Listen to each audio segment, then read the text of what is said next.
Hey everyone, I'm Rob Greenfield, and today I'm going to teach you how to turn your yard into an abundant garden that produces delicious and nutritious food for you right at home. And I'm going to do that through my example. Where I'm standing right now, 2 years ago was just a lawn, and now it is an abundant food garden. And this is actually the first lawn that I ever turned into a garden, so it shows what can be done. Now I'm here in Central Florida, and I want to show you what I had to start with. We're talking about, anybody who lives in Central Florida knows that we're basically working with straight sand. Wherever you are, you're gonna have a different situation, and you're gonna have to adapt this to your climate and your region. But this model that I'm showing today is something that can be generally done across the United States. I'm gonna keep things pretty simple for you today to help you really get started. Just 2 years ago, I had never really hardly grown any food, and all of this came from just learning the basics that I'm gonna share with you today. So there's 6 basic ingredients to this method: cardboard, mulch, soil or compost, sun, water, and then plants. Those are the 6 main ingredients. And I want to say, this is my method, but there are many methods out there that you can do. This is really focused on working with nature rather than against it. So I'm going to get into each of those 6 ingredients and break them down a little bit for you to help you start your garden. The first ingredient is cardboard, and it's simple as getting cardboard and doing a layer all across the whole area that you're gonna turn into a garden. Now, you don't need to buy the cardboard. You can get it from recycling dumpsters. So that could be grocery stores, liquor stores, or if you wanna make your job really easy, get it from appliance stores where they have huge boxes. And ideally, take off the tape or the staples. That cardboard is going to suppress the grass and kill it and break down along with the second ingredient, which is mulch. What you do with mulch is you get a thick layer, ideally about 1 foot, and you lay that down over the cardboard everywhere that you're turning the yard into a garden. Again, this is not a resource that you have to buy. Actually, the idea is to be able to do this in a very inexpensive manner and use mostly wasted local resources. So the best way to get mulch is from tree cutting and tree trimming companies.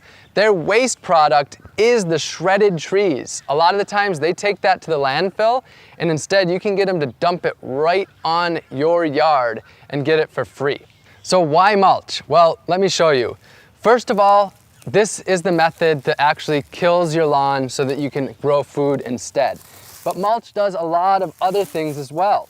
So just pulling this mulch back, you've got the woody mulch on top, and just going back a little ways, you can see this mulch already is breaking down into a rich organic matter.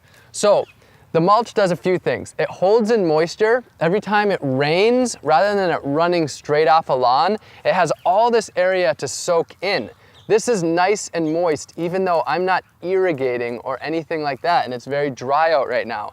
It also creates an environment for important microorganisms and mycorrhizal fungi. Just imagine if you're out in the blazing heat, or if you have a wall in the blazing heat, things aren't going to grow there. They need protection. So that bacteria that you want in your garden and that fungi you want needs protection. Over time, all of this mulch breaks down into the nutrients that you need. Now, the third ingredient is what I'm holding right here. It's what my mulch turned into, which is soil. Depending on where you are, you're gonna have very different scenarios. Where I'm from in Wisconsin, for example, there's a lot of rich soil already, so soil wouldn't need to be brought in there in a lot of scenarios. But when I started here, as I said, I just had a sandy lawn, so I needed to bring in compost or soil. So where can you get compost and soil? You ideally wanna get organic if possible.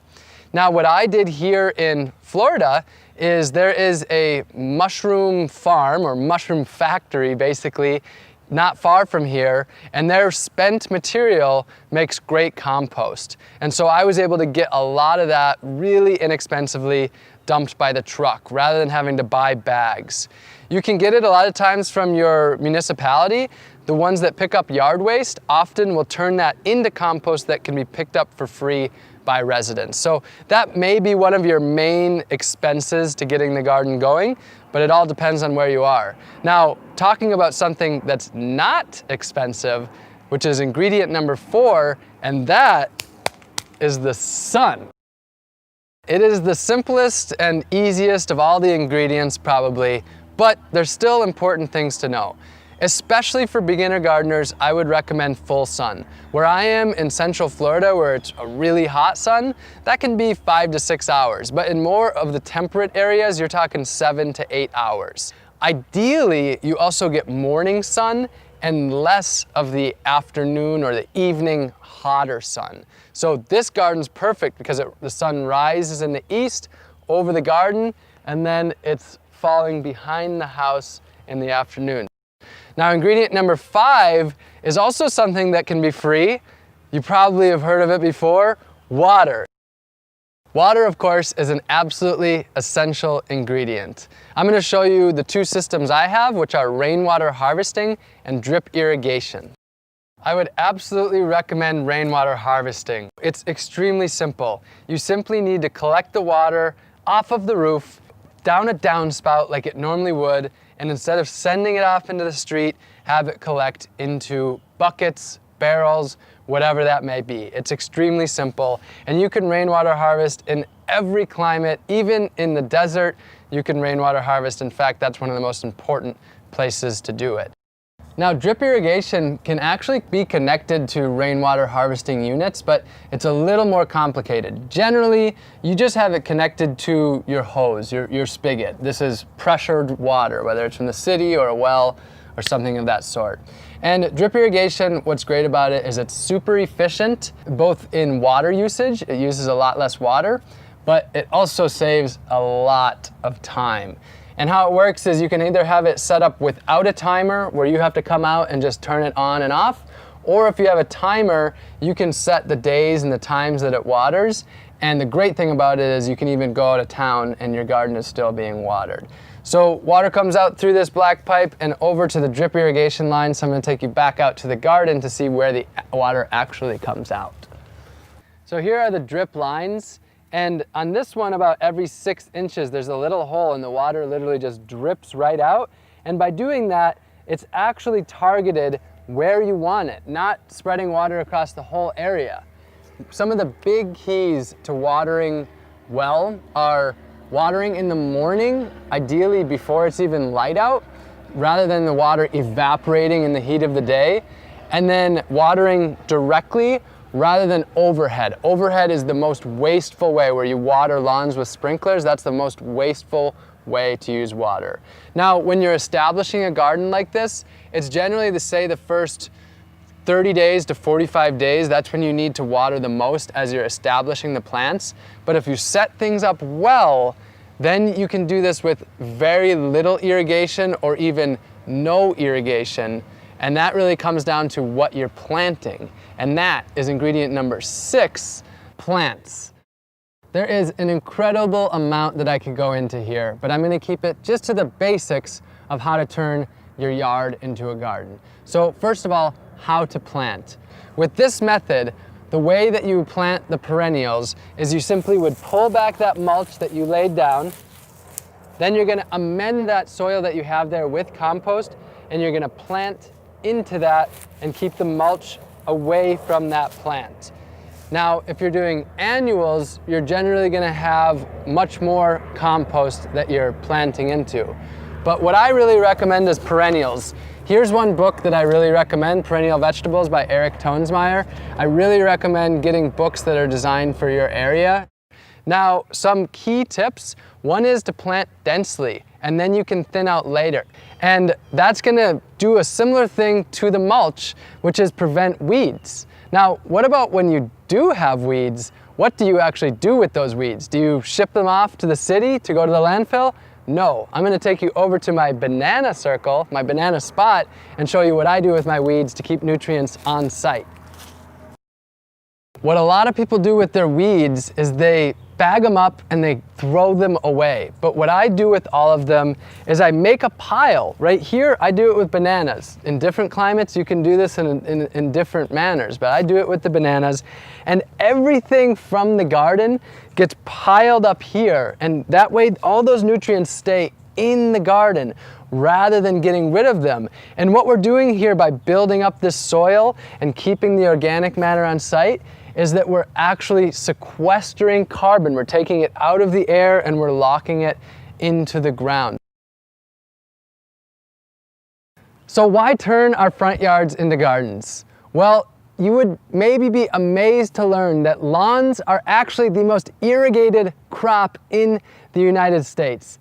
They use an incredible amount of water, 7 billion gallons of water per day. They use incredible amounts of fertilizers, much of which run off into our waterway systems and cause huge problems, and huge amounts of pesticides that end up in our drinking water. So lawns, as beautiful as they may be to many of us, actually cause a huge amount of destruction. And instead, we can be using that space to produce food. Now, during the World War I and World War II era of the Victory Garden movement, when the United States government was actually promoting people to grow food, close to half of all of our fresh fruits and vegetables were grown right in our own yards, rather than being shipped all over the world.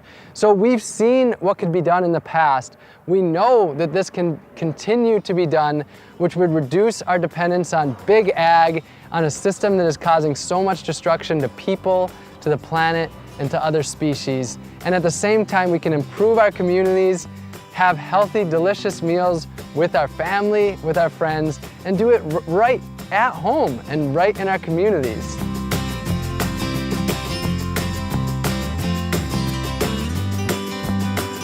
So that is how and why to turn your yard into a garden. I want to thank the Live Like Alley Foundation for supporting this video and helping me spread this message to you and help you turn your yards into gardens. And if you gained a lot from this, if you gained education, if you're inspired, then subscribe to this channel if you haven't yet. There'll be much more to come. Hit the like button to spread this, comment, ask questions, and turn your yard into a garden.